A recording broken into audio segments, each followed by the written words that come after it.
Hello दोस्तों, welcome to my YouTube channel. आज हम बात करने वाले हैं क्लास 10th साइंस की।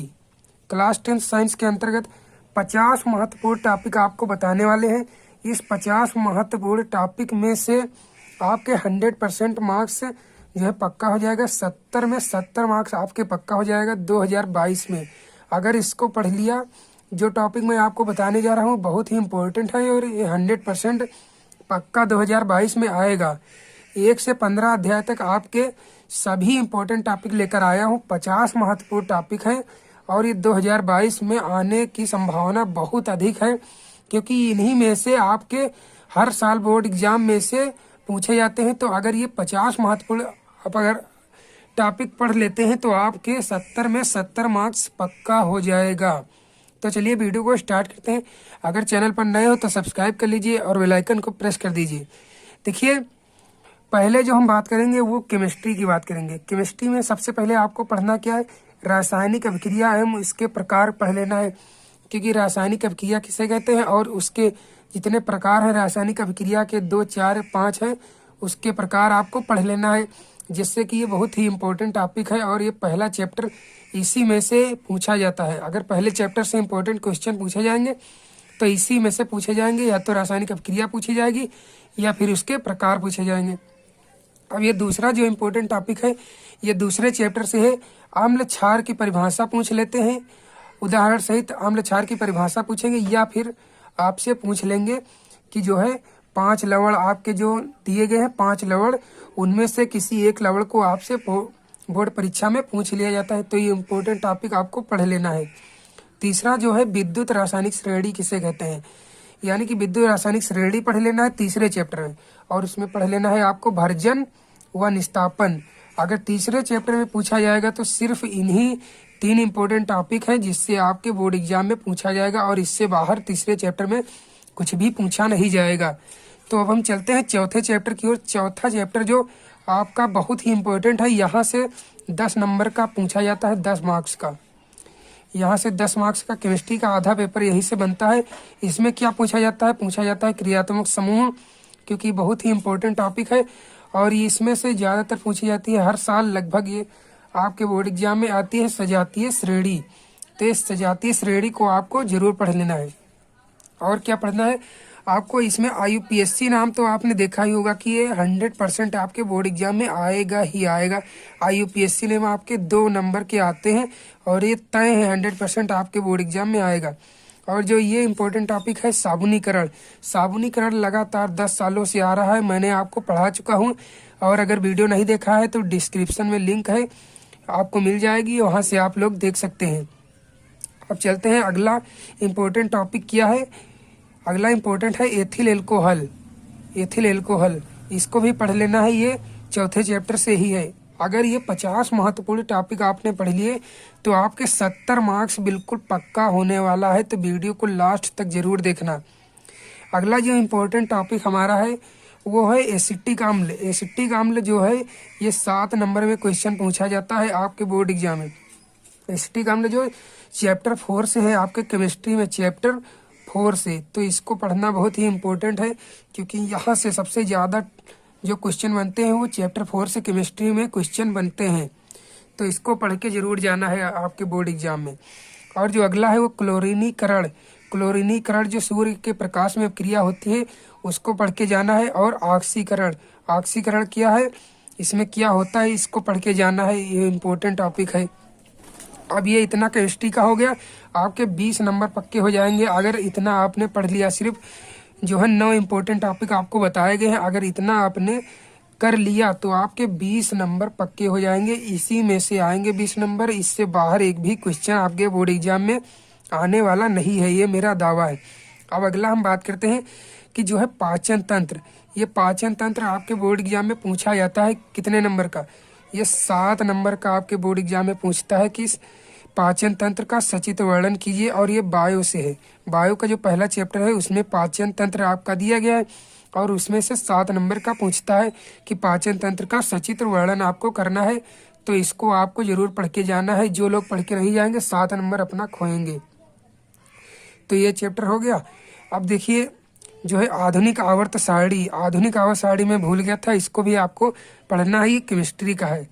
और दूसरा जो है वो है प्रकाश संश्लेषण, प्रकाश संश्लेषण, और इसमें आपको क्या पढ़ लेना है, यकृत यानी कि लीवर। ये लीवर जो है ये 4 नंबर में पूछा जाता है, और ये प्रकाश संश्लेषण आपका 2 नंबर में पूछा जा सकता है, तो इसको पढ़ के जाना है। अब अगला जो है वह श्वसन तंत्र, श्वसन तंत्र आपको पढ़ना है। श्वसन तंत्र का सचित्र वर्णन कीजिए, ये आपके बोर्ड एग्जाम में पूछता है 7 नंबर में। ये सब 7 नंबर के क्वेश्चन हैं, तो इसको जरूर पढ़ के जाना है। और अगर इसको पढ़ के नहीं जाएंगे तो आपके 7 नंबर छूटने की संभावना है। और तीसरा जो है वो है हृदय का सचित्र वर्णन, हृदय यानी कि आपको इसका सचित्र वर्णन करना है। सचित्र वर्णन यानी कि चित्र भी आपको बनाना है। हृदय का चित्र अगर आप लोग बनाना ही जानते हैं तो आप क्या करिए, उसका प्रैक्टिस करना आज से ही स्टार्ट कर दीजिए। अगर हृदय का चित्र आप लोग नहीं बना पाते हैं तो स्टार्ट कर दीजिए उसका। और जो अगला इम्पोर्टेंट है वो है पादपों में परिवहन, कि पादपों में परिवहन कैसे होता है, तो इसका भी आपको पढ़ के जाना है कि पादपों में परिवहन कैसे होता है, किस तरीके से जल जो है जड़ से ऊपर की ओर पहुंचता है, तो इसका जल में परिवहन। यानी कि अगला जो टॉपिक हमारा है वो है उत्सर्जन तंत्र। उत्सर्जन तंत्र से भी 7 नंबर का पूछा जाता है, और ये भी 7 नंबर का पूछा जाता है, ये भी 7 नंबर का पूछा जाता है। ये सब 7-7 नंबर वाले क्वेश्चन हैं, तो इनको बिना पढ़े आपको बोर्ड एग्जाम में बिल्कुल जाना ही नहीं है। और कितने इंपॉर्टेंट टॉपिक हो गए हैं, 16 हो गए। 17वें की ओर हम चलते हैं। यह नेफ्रॉन की संरचना, इसको भी पढ़ लेना है आपको। नेफ्रॉन की संरचना अगर आपने नहीं पढ़ी है तो इसको पढ़ लीजिए। और अगला जो हमारा है वो जनन के प्रकार, कितने प्रकार से जनन होता है, इसके प्रकार आपको पढ़ के जरूर जाना है। और 19 नंबर है पुष्प की संरचना। पुष्प की संरचना आपको बोर्ड एग्जाम में 4 नंबर की पूछी जाती है, तो ये इम्पोर्टेंट टॉपिक हो गए। अब देखते हैं 20 नंबर इम्पोर्टेंट टॉपिक क्या है। 20वां जो हमारा इम्पोर्टेंट टॉपिक है वो है परिवार नियोजन की विधियाँ। परिवार नियोजन जो आपके चैप्टर में है, इसको परिवार नियोजन की आपको विधियाँ पढ़ के जाना है। कैसे, कौन सी विधियाँ हैं, ये आपको बहुत ही इम्पोर्टेंट है टॉपिक, तो इसको बिना पढ़े आपको बोर्ड एग्जाम में नहीं जाना है। ये 50 इम्पोर्टेंट टॉपिक मैं आपको बता रहा हूँ, तो इसको बिना पढ़े अगर आप बोर्ड एग्जाम में गए तो 70 में 70 मार्क्स आपका पक्का नहीं होगा। तो वीडियो को लास्ट तक देखते रहिए। अगला जो हमारा है वो है क्या है कि बीजांड का वर्णन करना है। बीजांड, इसका वर्णन, ये भी 4 नंबर में आपके बोर्ड एग्जाम में पूछा जाता है। बीजांड यानी कि जहाँ पर पुष्प की संरचना है उसी चैप्टर में ये भी बीजांड का वर्णन। और जो अगला इम्पोर्टेंट टॉपिक है रक्त, रक्त के बारे में ये पूछा जाता है 7 नंबर में आपके बोर्ड एग्जाम में, तो इसको भी पढ़ के जाना है। और जो यहाँ पर 23वां जो इम्पोर्टेंट टॉपिक है वो अनुवांशिकता के नियम। अनुवांशिकता के नियम जो है ये 7 नंबर में क्वेश्चन पूछा जाता है। 3 नियम है, मेंडल के 3 नियम जो अनुवांशिकता के नियम दिए गए हैं वो 7 नंबर में आपसे बोर्ड एग्जाम में पूछता है, तो इनको पढ़ के जाना है। अब हम अगली ओर चलते हैं कि 24वां टॉपिक क्या है। तो हमारा जो 24वां टॉपिक है वो है मनुष्य में लिंग निर्धारण, यानी कि इसको आपको पढ़ के जाना है। ये 4 नंबर में आपके बोर्ड एग्जाम से आता है। बहुत ही इंपॉर्टेंट टॉपिक है, अगर इसको आप नहीं पढ़ेंगे तो 4 नंबर का हर साल आपके बोर्ड एग्जाम में पूछा ही जाता है, तो इसको बिना पढ़े आपको बोर्ड एग्जाम में नहीं जाना है। और जो अगला टॉपिक है वो है आपका गुणसूत्र। गुणसूत्र के बारे में आपको पढ़ना है। और जो डीएनए आरएनए ये 2 ही गुणसूत्र हैं, तो इसको पढ़ के जाना है। ये 7 नंबर में आपके बोर्ड एग्जाम में आ सकता है, यानी कि जो 7 नंबर में पूछा जाता है गुणसूत्र, इसको आपको पढ़ के 100% जाना है। और 100% ये आपके बोर्ड एग्जाम में आएगा ही आएगा, तो इसको बिना पढ़े नहीं जाना है। और जो अगला टॉपिक है हमारा वो है लैमार्कवाद। लैमार्कवाद और डार्विनवाद में तुलना करने को आता है। अगर हम दोनों की बात करें तो 7 नंबर में, या फिर अगर एक की बात करें तो 4 नंबर में पूछ सकता है। और अगर लॉन्ग क्वेश्चन पूछेगा तो 7 नंबर में, अगर शॉर्ट पूछेगा तो 4 नंबर में, और 2 नंबर में भी पूछ सकता है। बहुत ही इम्पोर्टेंट है। और जो अगला हमारा ही है जीवन की उत्पत्ति है, 7 नंबर में आपके बोर्ड एग्जाम में पूछा जाता है कि जीवन की उत्पत्ति कैसे हुई, कैसे मानव ने जीवन प्रारंभ किया, तो इसको पढ़ के जाना है कि जीवन की उत्पत्ति कैसे हुई है। और जो प्रकाश का परावर्तन, अब यहाँ पर हम आ चुके हैं फिजिक्स पे, यानी कि जो फिजिक्स हमारा है, अब यहाँ पर फिजिक्स स्टार्ट हो चुका है। फिजिक्स में आपको क्या पढ़ना है, फिजिक्स में पढ़ना है गोलीय दर्पण पर प्रतिबिंब का बनना।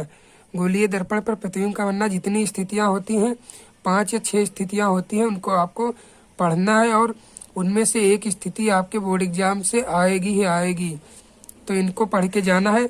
और जो गोलीय दर्पण के आपके न्यूमेरिकल हैं ये 4 नंबर में पूछे जाते हैं, तो इनको पढ़ के जाना है। गोलीय दर्पण के जो न्यूमेरिकल हैं यहाँ से 4 नंबर के क्वेश्चन आपके बोर्ड एग्जाम में बनते ही बनते हैं। तो अगला जो इम्पोर्टेंट टॉपिक है वो प्रकाश का अपवर्तन। प्रकाश का अपवर्तन से जो बहुत ही नंबर पूछे जाते हैं, तो इसको पढ़ के जाना है, क्योंकि प्रकाश कैसे अपवर्तन होता है, किस प्रकार फैलता है, ये सब आपको बताना होता है। तो यहाँ पर अगर आप